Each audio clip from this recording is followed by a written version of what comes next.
जय माँ Ahoi. Hello friends, मैं रूबी पांडे। आज हम सुनेंगे वह पावन कथा जिससे हर माँ का दिल जुड़ा है। वह कथा जो सिखाती है कि सच्चे मन से की गई भक्ति कभी व्यर्थ नहीं जाती। बहुत समय पहले की बात है। एक नगर में एक साहूकार रहता था। उसके 7 बेटे थे और एक बहुत ही पूरा घर प्रेम और खुशियों से भरा हुआ था। दीपावली आने वाली थी।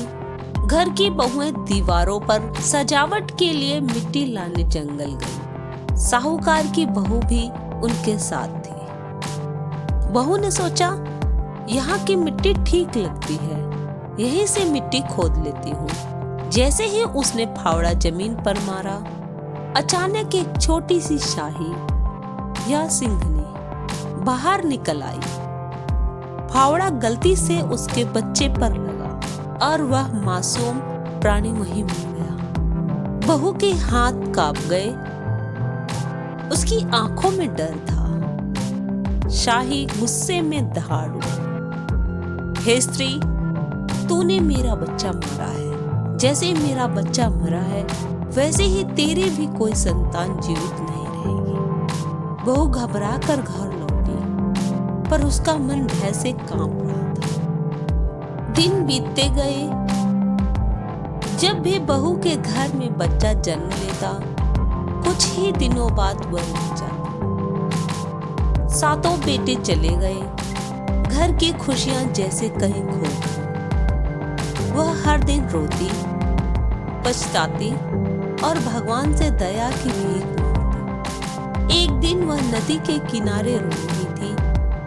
तभी एक बुजुर्ग ब्राह्मणी वहां से गुजरी। ब्राह्मणी ने पूछा, बेटी क्यों रो रही हो? बहू ने रोते हुए सारी बात कह सुनी। ब्राह्मणी ने प्रेम से कहा, हे बेटी, चिंता मत कर। कार्तिक मास के कृष्ण पक्ष की अष्टमी को अहोई माता का व्रत रखो। पूरे विश्वास और भक्ति से पूजा करो। माँ अहोई तेरी गोद अवश्य भर देगी। बहू के मन में नई आशा जागी। अष्टमी का दिन आया। बहू ने स्नान किया, साफ वस्त्र धारण किए, दीवार पर अहोई माता और शाही की आकृति बनाई, दीप जलाया, दूध और चावल से पूजा की। उसने सच्चे मन से प्रार्थना की, हे माँ अहोई, मैंने अनजाने में अपराध किया, मुझे क्षमा करें। मेरे घर में फिर से हंसी लौट आए, मेरे बच्चे दीर्घायु हों। माँ अहोई बहू की भक्ति और पश्चाताप से प्रसन्न हुई। तभी आकाशवाणी हुई, हे बेटी, तेरा अपराध क्षमा हुआ। अब तेरी गोद सदा भरी रहेगी। तेरे बच्चों को दीर्घायु मिलेगी और सुख मिलेगा। कुछ ही समय बाद बहू को फिर से संतान प्राप्त हुआ और वह स्वस्थ, बलवान और दीर्घायु हुए। घर पर फिर से खुशियां लौट आई।